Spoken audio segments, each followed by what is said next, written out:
Donc vous l'aurez compris, avec Cathy on s'est envolé pour Chicago. On a passé une semaine là-bas avec les équipes de Choose Chicago. Durant toute la semaine, on a dormi dans cet hôtel, Acme Hotel, que je vous recommande à 1000%. Il est situé vraiment en plein cœur de la ville, la déco est super sympa et le personnel est adorable. Pour commencer la visite de Chicago, on a décidé de prendre un petit peu d'auteur. Et pour ça, rien de mieux que d'aller au Skydeck, c'est un endroit juste incroyable, ne serait-ce que pour ça. Oh my god! Je regarde pas. La vue sur la ville est complètement dingue. Heureusement, après l'appréhension du vertige, on a réussi à contrôler tout ça, on a pu profiter vraiment du moment. On a eu la chance de pouvoir prendre notre petit déjeuner là-bas. D'ailleurs, vous pouvez privatiser l'endroit, par exemple, il y en a qui le font pour un dîner romantique, pour une demande en mariage, etc. C'est complètement fou.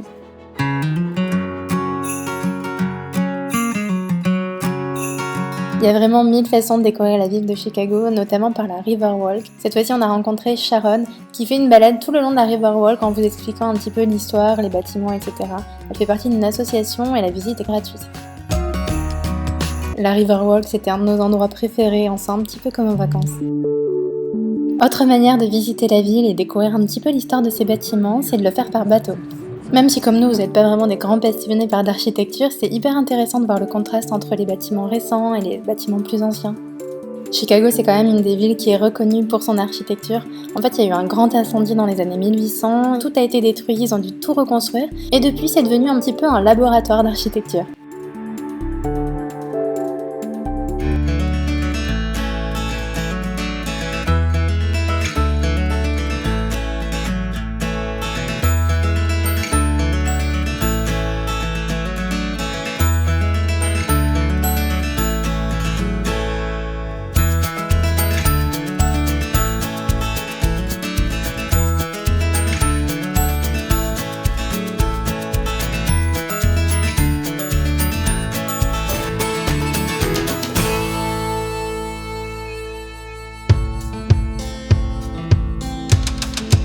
Bon, après ce petit cours d'histoire et cette balade dans la ville, on va parler nourriture. Alors c'est vrai que d'habitude les États-Unis ça rime pas trop avec gastronomie, mais franchement on a été hyper surprise à Chicago, on est tombé vraiment sur des restos hyper bons. Après faut dire que l'office de tourisme nous a conseillé peut-être les meilleurs, en tout cas je vous mettrai le nom de chaque resto testé sous cette vidéo. Je vous les recommande tous complètement, ils sont très souvent très instagrammables comme vous pouvez le voir, c'est juste magnifique. Et on y a mangé franchement de tout, du mexicain, du japonais, du typiquement américain.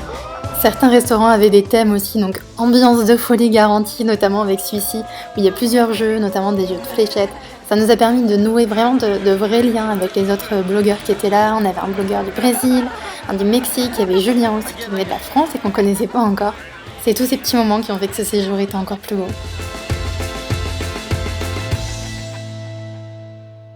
Mais pas que. Je suis certaine que vous allez me demander quelles sont les choses incontournables à faire à Chicago. Alors je vous les présente maintenant. Premier lieu touristique de la ville, la Bean. Alors ça c'est un truc que vous êtes obligés d'aller voir. Mais je vous recommande vivement d'y aller très tôt le matin. Nous on s'est réveillés à 6h pour y aller. Mais franchement c'est le meilleur moment pour avoir de superbes photos. Autre style, autre ambiance, cette fois si vous avez des enfants, ou pas d'ailleurs, je vous recommande de faire le musée Pixar, c'est vraiment un retour en enfance garanti, on rigole, on apprend pas mal de choses d'ailleurs sur la réalisation des films d'animation, c'est vraiment hyper intéressant.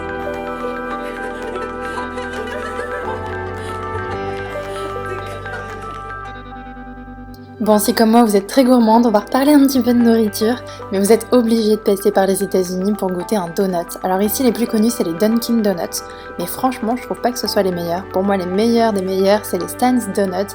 Ils sont hyper moelleux, en plus de ça, ils les offrent dans des petites boîtes vraiment trop mignonnes, il y a plein de choix, c'est vraiment les meilleurs. Autre chose complètement incontournable à faire, et moi c'est ce que j'ai préféré, pourtant je suis pas très sport, mais là c'était juste un truc de dingue. En plus de ça on a eu la chance d'aller directement sur la pelouse d'un stade. Donc là c'était un stade de baseball, c'était les White Sox de Chicago contre les Red Sox de Boston. Une ambiance complètement dingue, vraiment à l'américaine, où cette fois c'est le temple de la malbouffe, mais l'ambiance est folle. Dès qu'ils présentent les joueurs ou dès que quelqu'un marque, il y a des feux d'artifice, tout le monde se lève, c'est vraiment une ambiance particulière. Dans un style un petit peu plus romantique, je vous conseille de faire un tour en hélicoptère.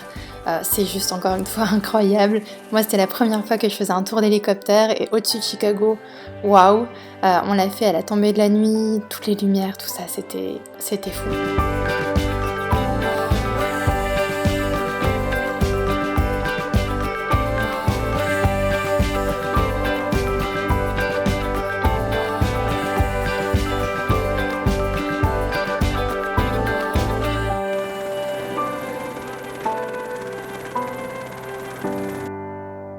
Et dernière chose qu'il faut vraiment faire quand vous êtes à Chicago, c'est aller à la plage.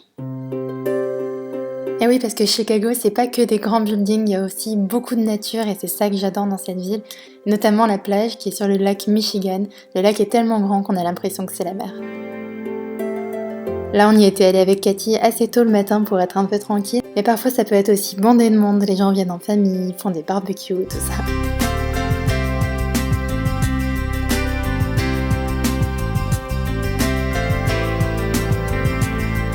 Comme à chaque fois, j'espère vraiment que cette vidéo vous aura plu. Je tiens vraiment à remercier l'équipe de Choose Chicago de nous avoir permis de vivre ça. Et surtout, merci à vous. À très vite pour de prochaines vidéos. Mouah.